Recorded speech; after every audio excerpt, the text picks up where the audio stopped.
அனைவருக்கும் மாலை வணக்கம். எல்லாரும் எப்படி இருக்கீங்க? இன்னைக்கு நம்ம வீடியோல என்ன பார்க்க போறோம் அப்படின்னா, 7ஆம் வகுப்புல 4வது இயல்ல உள்ள இலக்கணம், இலக்கிய வகை சொற்கள் அத பார்த்துடலாம். அதுக்கு முன்னாடி நம்ம சேனலுக்கு புதுசா இருந்தீங்கன்னா சப்ஸ்கிரைப் பண்ண லேசா அமுத்திட்டு போயிருங்க. சரி வாங்க வீடியோக்குள்ள போலாம். சரி இப்ப இலக்கிய வகை சொற்கள்னா என்ன? என்ன இது? சொற்கள் அப்படின்னா நம்ம இலக்கண வகை சொற்கள், இலக்கிய வகை சொற்கள் 2 வகையா பிரிச்சோம் இல்லையா? இலக்கண வகை சொற்கள்னா என்ன சொன்னோம்? பெயர்ச்சொல், வினைச்சொல், இடைச்சொல், உரிச்சொல். அந்த மாதிரி 4 பார்த்தோம். இது என்ன இலக்கியத்துல என்னென்ன வகை சொற்கள்லாம் யூஸ் பண்றோம் அப்படிங்கிறத கிளாசிஃபை பண்ணியிருக்காங்க. சரியா? இப்போ இதுல சொல் அப்படின்னா என்னது? எழுத்துக்கள் வந்து பல தொடர்ந்து வந்துன்னா அது சொல் அப்படிங்கிறோம். ஆனா அதுக்கு வேறு என்னென்ன பெயர்கள்லாம் இருக்கு அப்படின்னா மொழி, பதம், கிளவி அப்படிங்கிற வேறு பெயர்லாம் இருக்கு அப்படின்னு சொல்றாங்க. ஃபர்ஸ்ட் பார்க்கறது பெயர்ச்சொல். சரி வாங்க. இப்போ வந்து இலக்கண முறைப்படி அந்த 4 பார்த்தோமா? இலக்கிய முறைப்படி என்னென்ன சொற்கள் இருக்கு அப்படின்னா, இயற்சொல், திரிச்சொல், திசைச்சொல், வடசொல். இந்த மாதிரி 4 எண்ணம் இருக்கு. ரொம்ப சிம்பிள் மேட்டர் ரைட்டா? ரொம்ப சிம்பிள். கொஞ்சம் ஷார்ட்கட்டோட நம்ம எளிதா புரிய வச்சிடலாம். இயற்சொல்னா என்ன அப்படின்னா, இயல்பா பேசுவோம்ல நம்ம, அது எல்லாமே இயற்சொல் தான்.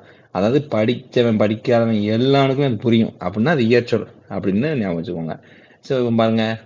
இதுல 4 கேட்டகரி இருக்கு. என்னன்னா இந்த இலக்கண வகை சொற்கள் படிச்சோமா, அந்த இலக்கண வகை சொற்கள் 4மே இந்த இலக்கிய வகை சொற்களுக்கு பொருந்தும் அப்படின்னு சொல்லியிருக்காங்க.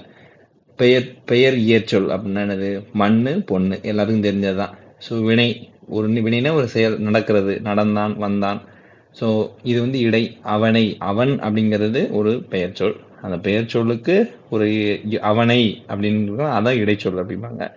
அடுத்து மாநகருங்கிறது உரிச்சொல். நகருங்கிறது ஒரு சாதாரணமா சொல்லுவோம். ஆனா மாநகர் அப்படிங்கிற ஒரு பெருசா சொல்லுவோம். அது உரி இயற்சொல் அப்படின்னு சொல்றோம்.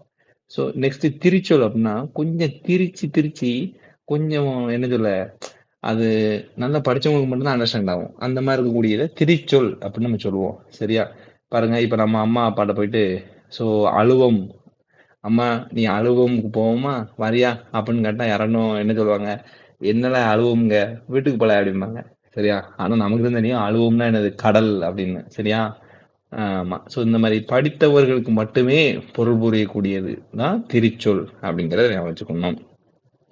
ஒரு பயன்னா மிகுந்த பயன், சாட்சினான் அப்படின்னா சொன்னான் அப்படின்னு அர்த்தம், வங்கூல் அப்படின்னா கடல்னு அர்த்தம். ரைட்டா?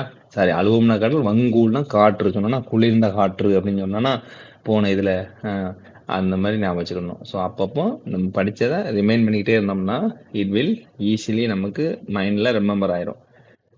இதுலயே 4 கேட்டகரி இருக்கு பாருங்க. பெயர் தியறிச்சொல் அப்படின்னா அழுவம், வங்கம். அழுவம்னா கடல், கடலுக்கு போனா அழுவம் இல்லையா, அம்மா நான் கடலுக்கு வர மாட்டேன் அப்படின்னு அழுவோம். வங்கம்னா என்னது? நான் சொன்னேன் வங்கம், நாவாய், தெப்பம். தெப்பம்ங்கிறது சிறிய நீர்நிலைகளுக்கு பயன்படும். ஆனா ஆமா, வங்கமும் நாவாயும் களமும் வந்து என்னது, பெருசு. ரைட்டா? அங்க பெரிய நீர்நிலை கிடக்குன்னா இந்த 3 வச்சு தான் போகணும் அப்படின்னு நம்ம போன வீடியோல பார்த்திருப்போம். சரி நெக்ஸ்ட் வாங்க. திரிச்சொற்களை 2 கேட்டகரியா பிரிக்கிறாங்க. அது என்ன? சோ ஒரு பொருள் குறித்த பல திரிச்சொற்கள், பல பொருள் குறித்த ஒரு திரிச்சொல். இது என்ன மீனிங் அப்படின்னா, கப்பல் அப்படிங்கிறத குறிக்கிறதுக்கு வங்கம், அம்பி, நாவாய், ஏகப்பட்டது இருக்கு. தோணி, மிதவை, தெப்பம், இந்த மாதிரி இருக்கலாம். இது எல்லாமே என்னன்னு கேட்டீங்கன்னா கப்பல் அப்படிங்கிற ஒரே ஒரு இதை மட்டும் சொல்லுது.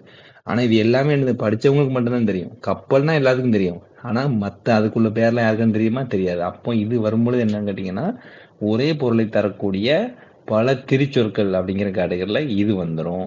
ஆனா இதழ் அப்படின்னு பார்க்கும் பொழுது பூவுக்கும் இதழ் இருக்கு. நம்ம நூல் இருக்கு இல்லையா, மேகசின் இருக்குல்ல, அதையும் இதழ் தான் சொல்லுவோம். நம்மளுடைய உதடு இருக்கு இல்லையா, அதையும் நம்ம இதழ் தான் சொல்லுவோம். கண்ணுக்கு மேல இருக்கு பாருங்க, கண் இதழ் அப்படிமோ, பனை எடை இதழுமோ, நாளிதழ். இந்த மாதிரி ஒரே ஒரு இதழுக்கு எவ்வளவு மீனிங் இருக்குன்னு பாருங்க. அப்ப அது என்னது, பல பொருள் குறித்து ஒரு திரிச்சொல் அப்படின்னு கேட்டகரியில வருது. சரியா? இது ஞாபகம் வச்சுக்கோங்க. இந்த திசை சொல்னா என்னப்பா? அதாவது வடமொழி தவிர வேற எந்த திசையில இருந்து எந்த மொழி வந்தாலும் அது எல்லாம் திசை சொல் அப்படின்னு மட்டும் ஞாபகம் வச்சுக்கோங்க. ரைட்டா? வடக்கன்ஸ் தவிர மீதி எங்க இருந்தாலும் அவன் புள்ள திசை சொல் அப்படின்னு ஞாபகம் வச்சுக்கோங்க. இதுக்கு என்ன ஷார்ட்கட் அப்படின்னு கேட்டீங்கன்னா, இந்த வாங்க, இந்த 4 எக்ஸாம்பிள் தான் கொடுத்துருக்காங்க. வாங்க பாத்துக்கலாம். ஊர்ல கோயிலுக்கு பண்டிகை, அப்ப என்ன செய்வோம்? சாவியை ஜன்னல்ல வச்சுட்டு ரயில்ல போவோம். அவ்வளவுதான்.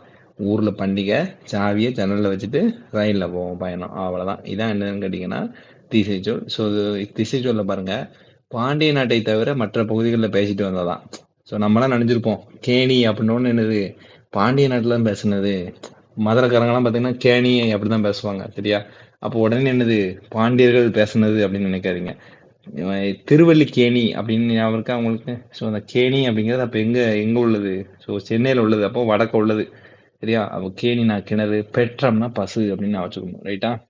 இந்த ரெண்டையும் மட்டும் ஞாபகம் வச்சுக்கிட்டீங்கன்னா திசை சொல்லுவார். ஸோ நெக்ஸ்ட் பாருங்க, வட சொல்னா என்னப்பா? ஸோ சமஸ்கிருதத்துன்னு வரக்கூடிய எல்லாமே இந்த என்னதுதான், இந்த வட சொல் அப்படின்னு சொல்லுவாங்க. சமஸ்கிருதத்திலிருந்து வரக்கூடிய எல்லாமே வட சொல் அப்படின்னு சொல்லுவாங்க.